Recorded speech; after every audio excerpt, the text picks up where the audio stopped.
50 days left, ladies and gentlemen, until one of the most critical elections in world history. You know, 65 women have come public from high school, college, you name it, from the last 36 years for Brett Kavanaugh, and they've said he was nothing but a gentleman. Many of them have said they never even saw him drink, that the guy was a complete egghead, a bookworm. But it doesn't matter. We have a Democratic Party operative, an activist, leftist professor whose own students are saying is vicious, hateful, and vindictive, coming out 6 weeks ago secretly when he was first announced. Then Dianne Feinstein and others sat on it and waited till the 1 week recess for the vote to roll her out. And guess what they did 3 weeks ago?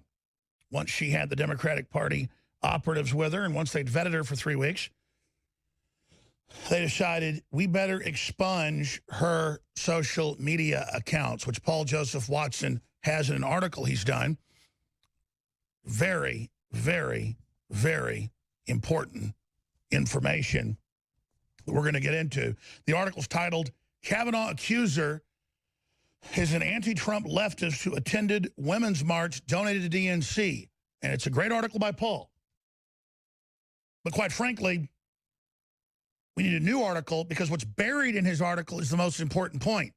They expunged all of her social media, but Paul Watson got screenshots off of the Google archive. So one of the great writers around here needs to do a whole story on why did Kavanaugh's accuser erase her social media history? Because she's a foaming at the mouth, all sexes rape person. She's a leftist, anti-man dingbat who goes to all the George Soros events and wears the little pink you-know-what hats. And it's just incredible. Why get rid of your entire social media history a few weeks after you go to the Democrats and then you guys start cooking up what you're going to say? Why'd you go right to the top of the Democratic Party to do all this as a political party operative? Wow, you've really turned into a hero. And then again, let me explain what's happening. Here's the giant elephant in the room or donkey in the room. I've gone through this. I've experienced it with the New York Times, the Washington Post.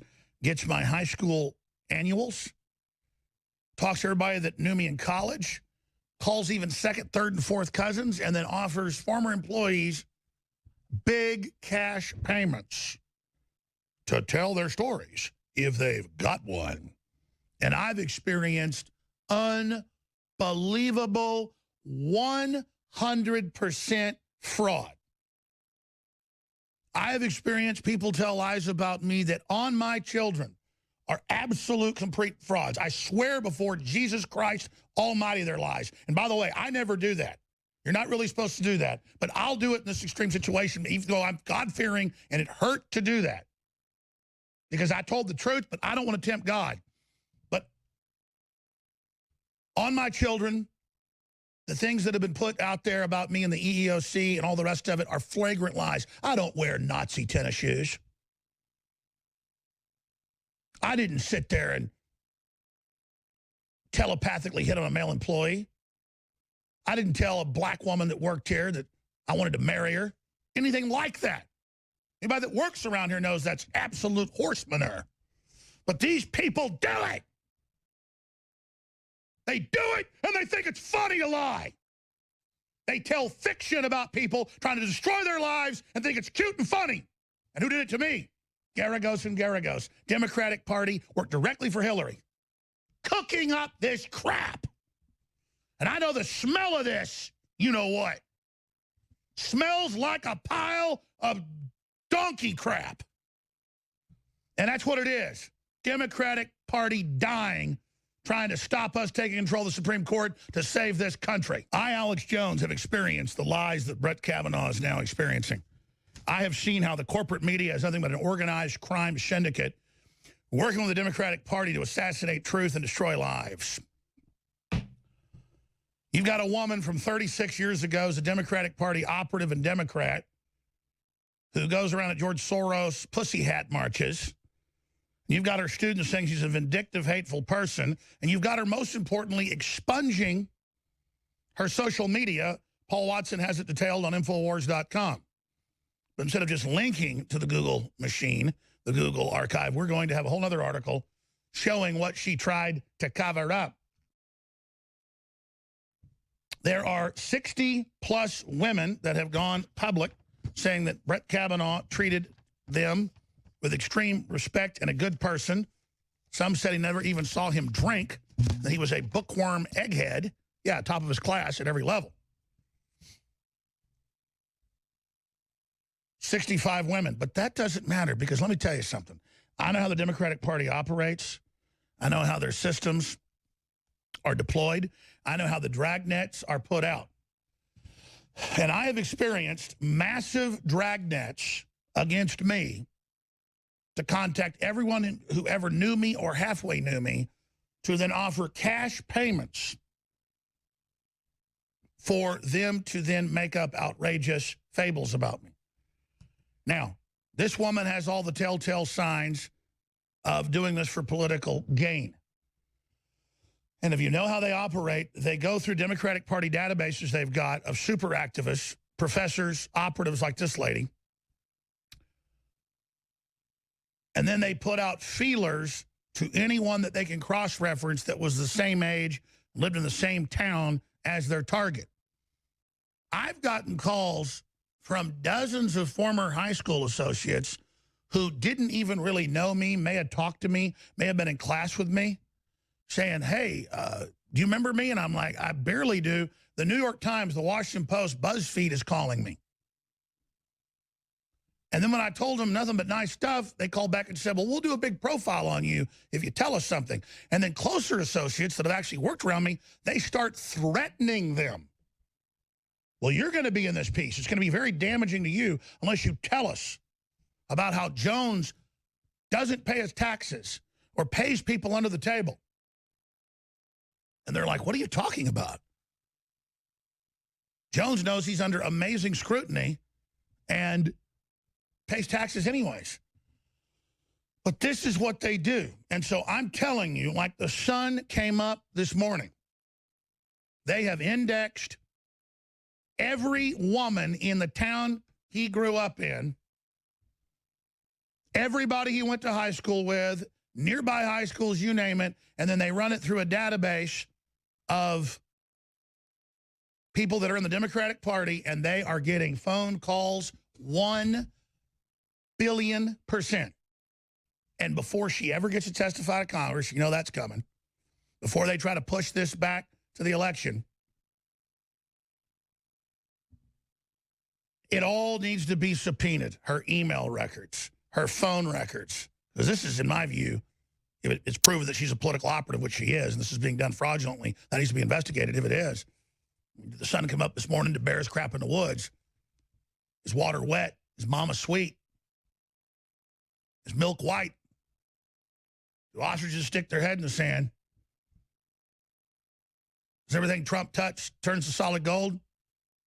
The point is that just as the sun came up this morning, I figured out, and I know because I've experienced it, we've had insiders at the New York Times and others who were dismayed by it that told us how it's working, what office is doing it. They have task forces out against Trump, against his family, against Kavanaugh.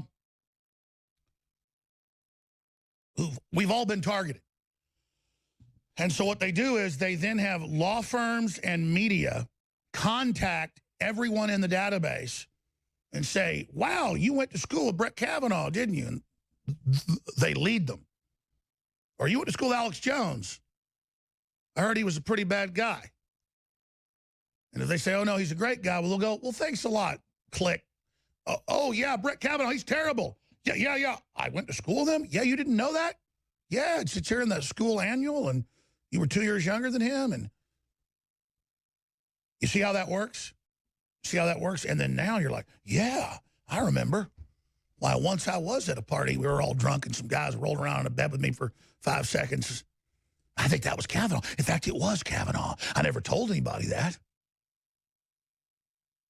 I did tell my counselor in 2012 that a guy groped me when I was 15 in a party, but now she says it felt like he was going to kill her. Now it's him for sure, and that the fact that they rolled around in a bed for 10 seconds, even if it was him, which it probably isn't, she was going to die. You see how this works?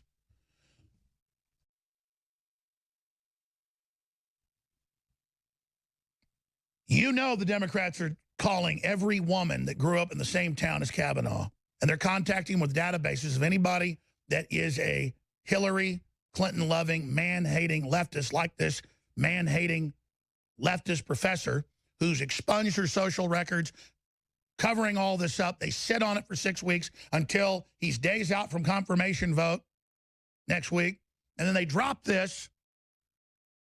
Ladies and gentlemen, you know they've contacted a whole slew of women. And if I know their pattern, they're going to release one lady, let her get hit by the barbed wire, let it be criticized, and then boom, release another woman and then another woman. And they're all going to be former Democratic Party operatives. They're all going to be the pussy hat wearers. They're all going to be the same very cut.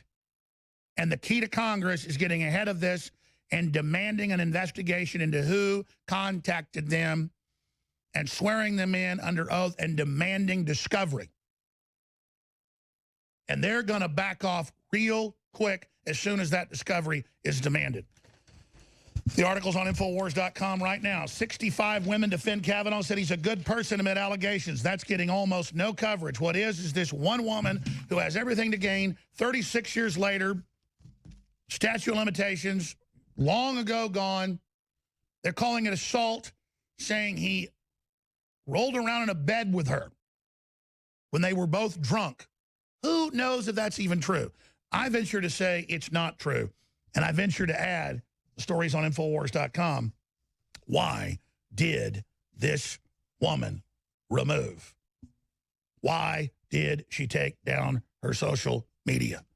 That is the big question. That is the point that needs to be pointed out and needs to be hammered. Here's the article. Kavanaugh, accuser, is an anti-Trump leftist who attended Women's March donated to DNC, attempted to derail nomination is a blatant political ploy. And then it goes on. Ladies and gentlemen, that she has erased her social media presence, but it's too late. And the Democrats said they would never approve Kavanaugh no matter what, because it's Donald Trump. They were always on record saying that that was the case. And now she's smiling like a Cheshire cat on a Sunday holiday in Alice in Wonderland. And it's all funny, and that's how these operatives win, and it's the tool they use. And that's why Hollywood began eating its own a few years ago with the Me Too movement, to where if you just even get an allegation of something, you have to step down, you have to go away, so that when they use it finally on Supreme Court nominees, it would be a precedent that you absolutely go straight to prison, no judge, no jury, just social executioner. And I personally have experienced the dirt machine of the corporate media and these law firms, and it's a tactic they use. And at an intellectual, historical, and gut level, I'm telling you, this is 100% pure horse manure and a fraud. And Congress should ignore all this. It's a fraud. We have laws, statute of limitations, and move forward. This is made up, but more fake women are coming forward. Christine Blasey Ford is the first domino to fall. You heard it here first. There will be more women in the next week and a half that come out ahead of the confirmation vote next week. And if the Republicans blink and have a bunch of show trial hearings and a bunch of virtue signaling, like different White House officials are now saying, Kavanaugh will not get confirmed. And there will be women coming forward and accusing every nominee that Trump brings forward, period. This is the strategy. This is how they create the snowball effect. The Democrats also, to come after me and Trump and others, we've confirmed it. They've admitted it. Media Matters a year ago leaked a document where they battle plan it. George Soros funds it. They will run a database of everybody you went to college with, high school with, or worked with. They have databases now, and they have groups that go back and get your annuals, get the names, and then run those through if you went to school pre-internet. I know it's happened to me. They then run them through. They then cross-reference that with every name that is now a Democrat, particularly an operative. If you're a professor, if you go to Soros rallies, if you donate to Hillary and the DNC, like Christine Ford did, you talk about how much you hate Trump, you get a phone call. Did Kavanaugh ever hurt you? Did you know you went to school in the same town? And then, my gosh, those forgotten memories, those hidden memories of the UFO actually beaming her up. And there was Kavanaugh with a little gray alien suit on, and he threw her on the bed and groped her. I mean, I could say that Kavanaugh raped me. This is 36 years later. It's why we have a statute of limitations. If we had a history of this or a background of it, like he was Bill Clinton or something, then you could say, okay, maybe this is an issue. But no, this is 36 years ago when they're in high school, supposedly at a party, illegally drinking, under the age. Why under the age of 18 do they expunge your record? Because a lot of us do stupid things. But Kavanaugh's friends and others and people that knew him, 65 women have gone public. They said no. Most of them said we never even saw him drink or go to parties. And that's what Bill Maher said last week. He said, this guy doesn't look like he goes to parties. This makes us, the Democrats, look bad. Because this is the first woman that they contacted that had the memories. And so now she gets to be the big star and help bring down Kavanaugh and save America. They even had New York Times op-eds last year saying, it's time to lie to stop Trump. We need to throw all morals to the wayside. And so mark my words, there are more women who are either going to see this in the news and figure out that they went to the same town and the same school, the same area as Kavanaugh, that are going to have the memories, the snowball, the mockingbird effect. But they're not going to need to do that because they're getting contacted just like the Sun came up this morning by the Washington Post, the New York Times, BuzzFeed, Think Progress, the Southern Poverty Law Center, the ADL, Media Matters. All of them are using data mining and are hounding and calling every woman in that town where Kavanaugh grew up. We'll be going over that here today. So how do you respond to that? You have to data mine. The Republicans have to, legally and lawfully, and they have to contact because a bunch of the women are going to go, yeah, I got called 6 weeks ago within days of him being the nominee. And they were really, really pushy. But I remember Brett being a great guy. They've obviously already contacted him. They got 65 women saying he's a real sport. But I guarantee you they've been contacted by the Democrats. You roll them out, it's game over. Why do you think they want me off air? 9 times out of 10, it is my strategies that end up defeating these people. You think it's fun to have the strategies to beat them? So here's your headline from this live broadcast, the last 3 segments. They're going to roll more women out to bring down Kavanaugh. This is an organized Democratic Party operation, and this is how you stop it. But again, we're social creatures, so the Democrats throw a bunch of their people, hundreds of them overboard, sometimes for cause, sometimes for not, overboard, until the mere allegation, be 36 years old with no proof, no witnesses. The people that she cites as witnesses that were there said no such thing ever happened. They're flabbergasted, but it doesn't matter because it's causing the snowball and it's the first domino. People aren't going to buy this one. But then, within days, other women are going to come forward. And the Republicans will sputter and falter and, okay, Kavanaugh's withdrawn, even though it's not true. And then the next nominee and the next and the next and the next, until it'll have to be a bubble boy, raised in a bubble, in his own little bubble house for his whole life learning law. And when he's 55, 60 years old, and he's been in a bubble, telephonically coming in, to courtrooms. He'll work in courtrooms as a lawyer and then a judge. He'll go to Harvard, but from his bubble, via the internet. And then one day, he will leave the bubble by helicopter and will be flown. No, the bubble will be flown to the Senate. And they'll have confirmation hearings, but him in the bubble. He'll have a bubble suit. And then within the bubble suit, he will then be confirmed. But by then, the country will be gone. Because they can always, with databases now, go find a deranged, Trump derangement syndrome, hateful person who will then make up whatever they need to. And, of course, now her own students coming up next segment are going public saying that she is a horribly vindictive, mean person. That report is up on Infowars.com. And that she tells the students that she'll do basically whatever it takes. So there you go. That's what this is. That's how these folks are operating. And that's where this is going. So you got to ask yourself, what are you going to do about it to stop it?